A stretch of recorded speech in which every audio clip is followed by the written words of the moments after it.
Hello, everybody, and a very happy new year to you all, first of all, and a very warm welcome to this session on public procurement in 2021. I'm Jenny Beresford-Jones, and I'm a professional support lawyer specialising in public procurement here at Mills and Reeve, and I'm joined today by my colleagues Chris Brennan and Shailee Howard. First, just a little bit about the session today. I won't go through this slide in any detail, as you can see what we're planning to talk about. But broadly speaking, my colleague Shailee is going to start off talking a little bit about the new regime which came into force on New Year's Eve in the first half of the webinar today for the first sort of 10 to 15 minutes or so. And then my colleague Chris is going to take over and tell us a little bit about the trade cooperation agreement, or the otherwise known as the deal that we've done with the EU, and also the government procurement agreement. And I think Chris is also going to shed a bit of light on what changes we might expect in the light of the green paper on transforming public procurement, which was published in December. So I don't think there's anything else I need to say other than to just hand over to Shailee to start us off. Thanks, Shailee. Thanks, Jenny. Good morning, everyone. So I'm going to spend the next 10 minutes running through the key things that you need to know about what the public procurement landscape looks like this year following the UK's exit from the EU.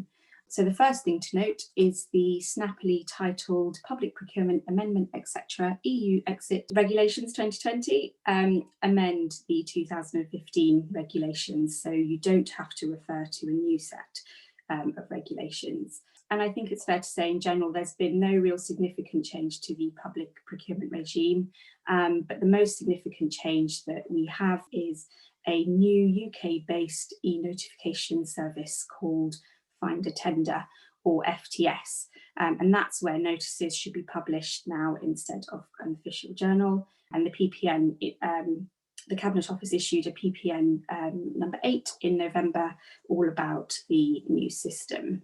So one of the questions we've been asked is whether notices for current procurements should be published in the official journal, or whether now everything needs to go on FTS.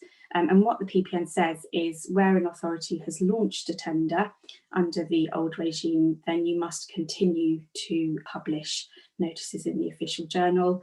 And that's the case even when a procurement hasn't been finalised. So what does that mean? A procurement is deemed to have been launched when a call for competition has been published, so a contract notice or a prior information notice which is used as a call for competition, and a procurement is finalised where a contract award notice has been published, or if one isn't required, where the contract is entered into, or if there was a decision not to award, then a procurement is finalised when bidders are informed of the reasons why the contract was not awarded.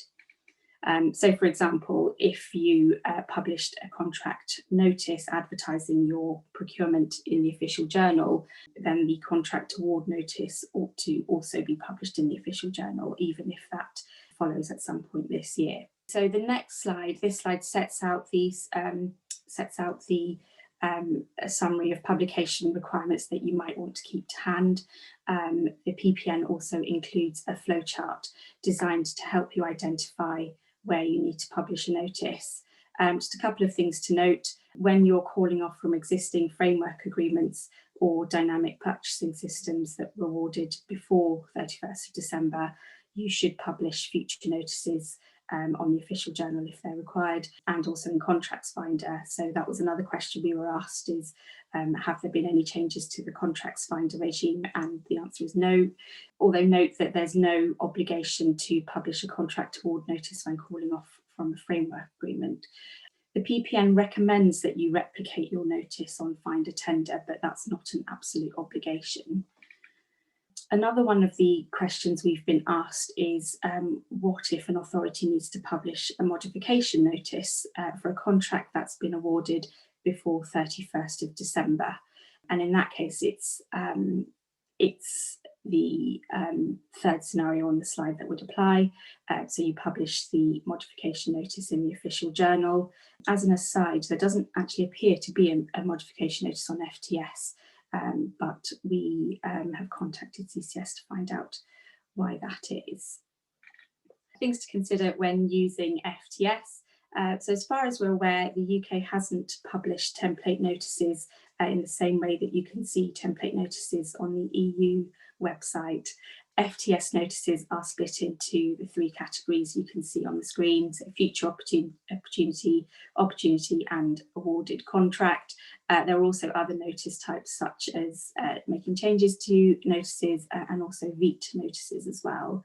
So one of the first things you ought to do if you're an authority is check that your third-party provider has been integrated with FTS.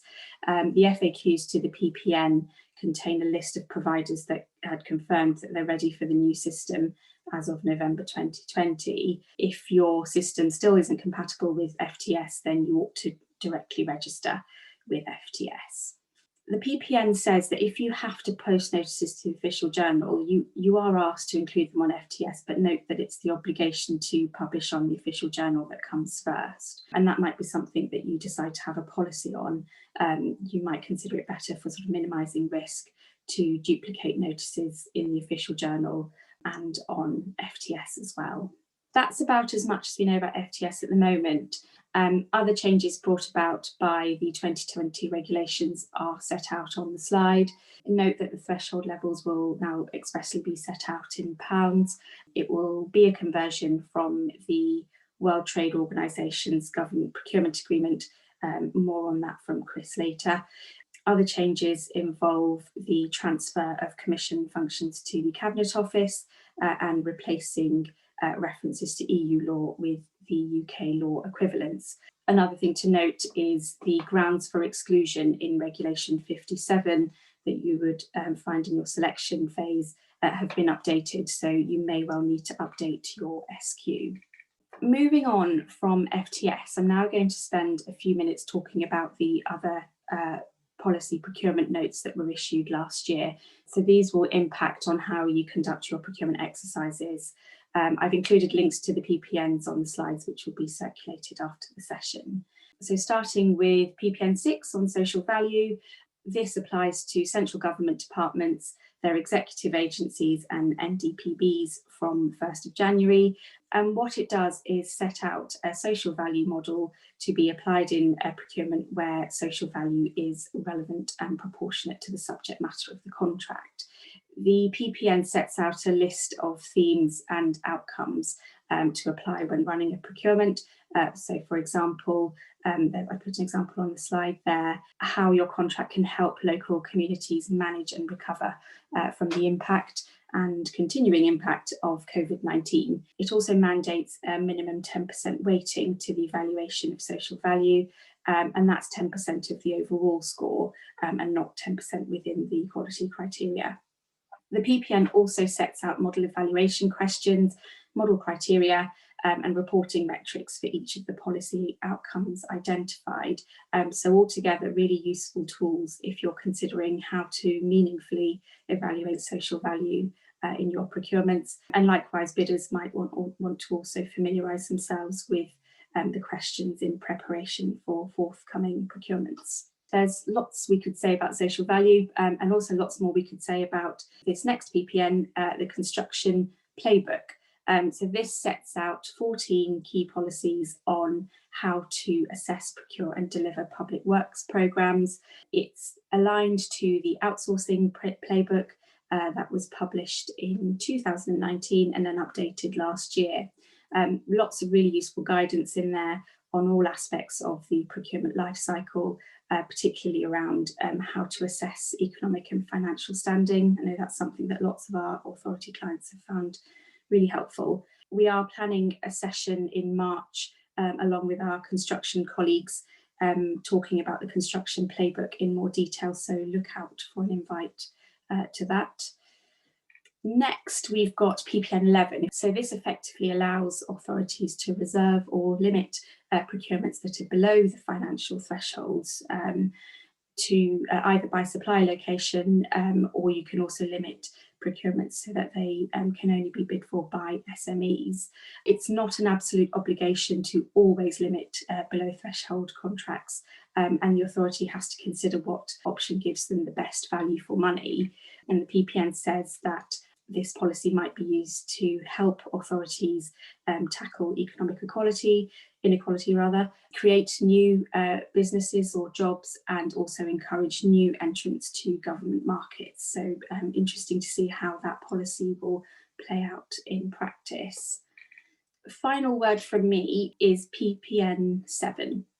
And so this will apply to contracts from the 1st of April, where the anticipated contract value is above £5 million a year. And what it does is it introduces new standard questions to be included in the selection questionnaire, assessing bidders' payment systems and also payment performance. Policy is designed to implement the government's objective of encouraging a healthy cash flow by mandating prompt payment throughout the supply chain. Bidders will be asked to self-certify that they meet the required standards, which is to be evaluated on a pass-fail basis. So again, something to look at in terms of your standard template selection questionnaires. So that's all from me. I'm now going to hand over to Chris, who will talk about the final 2 points on our agenda. Thanks very much, Shailee. Yes, I'm going to talk about, first of all, the EU Trade and Cooperation Agreement, signed obviously now, as we know, and in place. That is based on the Government Procurement Agreement, the World Trade Organization Government Procurement Agreement, which has already been obviously in place for some years, but on which the procurement provisions of the TCA are based and on which they build. I'm then going to talk a little bit about the reform proposed by the Green Paper on domestic public procurement, but we'll do that at the end. So first of all, the Trade and Cooperation Agreement between the EU and UK, or the TCA, which for now we'll call it. The transition period, as you all know, ended with a deal at 11 p.m. on New Year's Eve. And so we now have, following on from that, the EU-UK TCA, which regulates many different areas, of which public procurement is just one. And it does this by essentially taking what we have in the government procurement agreement, the sort of framework of procurement principles enshrined in there, and builds on those. And it builds on those in a number of different ways. First of all, it allows each party, each of the EU and the UK, essentially to adopt their own and to have their own public procurement rulebook. But it does qualify that a little by requiring there to be certain common features in each party's procurement regime. So this won't stop us from, perhaps doing what the Green Paper may lead to us doing in due course, nor to us having to radically change anything that we have on our existing rulebook. But it will need implementing, it will need reflecting in domestic legislation in some way in due course. The main ways in which the TCA builds on the GPA are, first of all, by adding a little to the coverage. So utilities are covered by the TCA, light touch services, so services currently set out in Schedule 3 to the public contracts regulations as reference point, but not health and health-related services, or human health services, as the TCA calls them. Secondly, the TCA makes some provision around electronic procurement, requiring each party to facilitate and enable procurement to happen by electronic means as far as it can be. Thirdly, it provides for there to be mechanisms allowing essentially self-certification by suppliers that they hit qualitative criteria, selection criteria at that stage in any procurement process. Fourthly, there are provisions allowing evaluation of environmental, social, and labour-related considerations in much the same way as is a common theme in the Green Paper, as we'll see later on. And also it provides for there to be independent, impartial domestic review procedures. And as again, we'll see in relation to the Green Paper, that might change a little from what we have now in our court-based remedies regime in this country at the moment. And that will also build a few more checks and balances around what is already there in the government procurement agreement. So a little bit then about the government procurement agreement on which the TCA builds. This, as I've said, has been knocking around a good few years already, and from now on, the UK will be a member state, or a signatory state, I should say, in its own right. It's previously been a signatory by virtue of the fact that the EU is a signatory. So the key obligation or procurement-related obligation in here is to ensure that public procurement processes are fair and transparent. And so there are baseline obligations, first of all, around advertisement, around running some kind of competition, following a structure with high-level procedural requirements to it. A limited range of sort of tendering procedure options, if you like, requiring that selection and award criteria are transparent and fair on all concerned, and also providing that there needs to be a review mechanism and a system of remedies to allow aggrieved suppliers some form of redress. Other than that, the government procurement agreement doesn't really do very much. The EU-based regime, which of course we have all been used to for years already, is itself based on the GPA and builds on the GPA's principles. Our own domestic existing procurement regime, as of today, also is therefore built on that. And of course, any subsequent successor regime, perhaps based on the Green Paper, will also need to be based on the GPA. So that's what the GPA does. It sets out a set of high-level principles, really being the core elements of any public procurement regime that operates. Okay, so a couple of slides now. How can, first of all, authorities and then potential bidders best prepare for the new landscape, or the landscape that we have now as of a few days? Well, first of all, everyone could do, I think, with familiarising themselves with the Find a Tender service. It looks and feels rather different from the OJU. It appears that you have to register as a contracting authority, as a user customer on Find a Tender if you are to see and use any of the prescribed notices. So we'd recommend having a play around with that. Identify the regime that applies to the contract that you're dealing with, including, of course, whether or not you're dealing with a framework or a DPS, because there are going to be specific things to do on Find a Tender there. Consider whether your authority should develop a policy on duplicating OJU notices on Find a Tender. As Shailee explained, there are, there will be for a little while yet, some situations in which there will be a requirement to continue to publish certain notices on the in the official journal. Update your selection questionnaire. The Crown Commercial Service Standard Selection Questionnaire has not as yet, I think, quite caught up with the fact that the procurement regime now looks slightly different. And so there are still, particularly in the lists of mandatory exclusion criteria, lists of criteria which refer to the previous procurement regime, i.e. the one up to New Year's Eve, and which actually need changing a little in order to make them technically correct for any selection questionnaire published now. And of course, consider application of all these delightful PPNs, which Shailee has been talking about. Okay, how can bidders best prepare?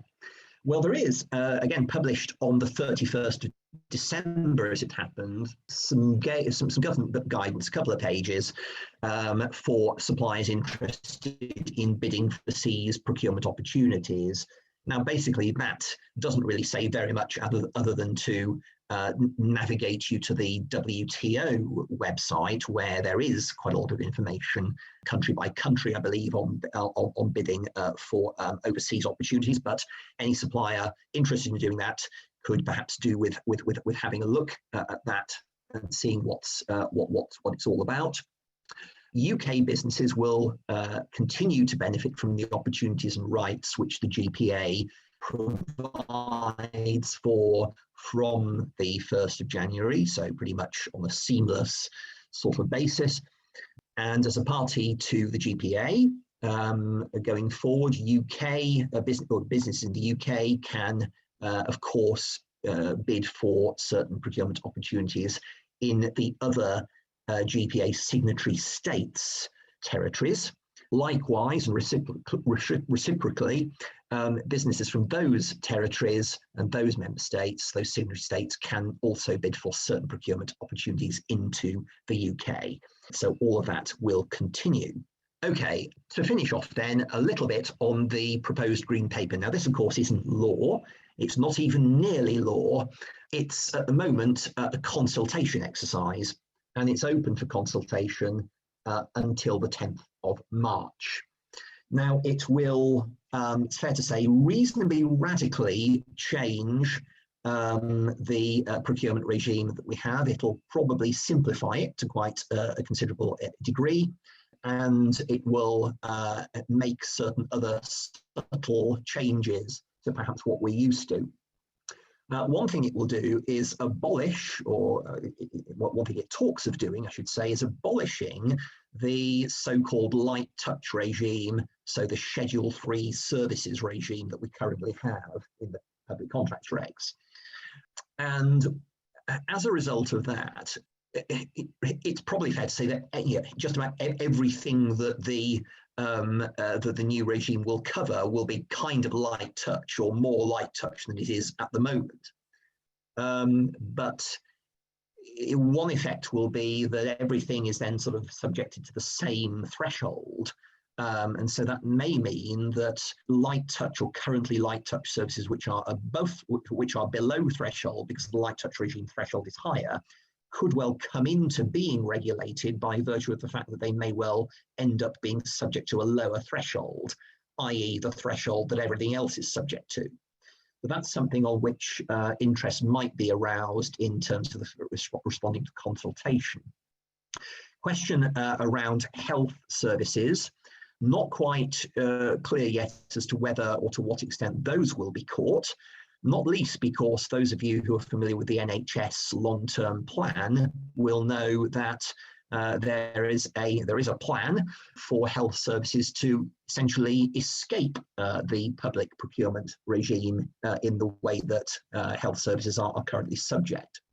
Procedures will be radically simplified. The numbers of available procedures will reduce down to 3, and there will be ways of essentially being able to direct award, including where the procurement is done in a blazing crisis. And also another change is that the Green Paper recognises that factors, or rather more factors than merely price, can be key and very important in any public procurement procedure. Take, for example, social and environmental and labour-related considerations. And so most economically advantageous tender may become most advantageous tender, recognising perhaps that the economically bit, whilst being important, is not necessarily the whole story. Further changes are around the grounds for exclusion, and it's proposed that there should be a sort of a central register, if you like, of naughty suppliers who have been excluded from public procurement and can't therefore express interest, or can't therefore bid. It's also proposed to make evaluation of poor past performance or of past performance a little bit easier. And there are certain sort of, I suppose, mechanical changes as well that are proposed, as well as the new new simplified procedures. Notable examples around dynamic purchasing systems. At the moment, those are available really just for commodity purchases, simple purchases. So there is now the idea of also DPS Plus, which will enable DPS to be used for perhaps more complex procurements or more substantial procurements than merely commodity purchases. Framework agreements, interesting changes proposed here. Two types of frameworks are countenanced. First of all, the sort that we have at the moment, so the closed arrangement lasting no more than 4 years, but also a second type of framework, which is one lasting up to 8 years, with an initial closed period of up to 3, but thereafter with the opportunity to invite new suppliers onto the framework. So a sort of a hybrid between our current framework and our current DPS might be good, might be exciting. That transparent and open contracting. By this we mean are referring to the proposals for publication of procurement and contracting data throughout the commercial life cycle of a contract onto a central platform.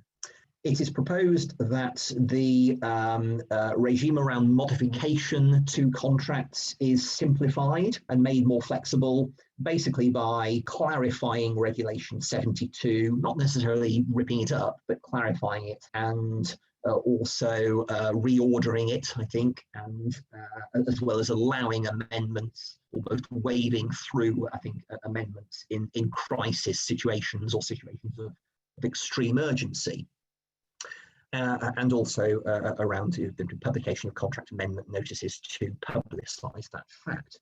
There is a proposal as well, finally, to speed up and fair the system of redress, the remedies system, facilitating challenges by doing all of these things, removing the need for mandated brief letters, introducing perhaps a tailored expedited process with a new independent tribunal, possibly, capping level of damages to essentially, I think, legal fees plus 1.5 times your bid costs, facilitating the gain of pre-contractual remedies, and also tinker around with the provisions for automatic suspensions, chiefly the proposal to change the test for lifting an automatic suspension from the rather clunky test at most is the same as the test that one has to satisfy to get an injunction,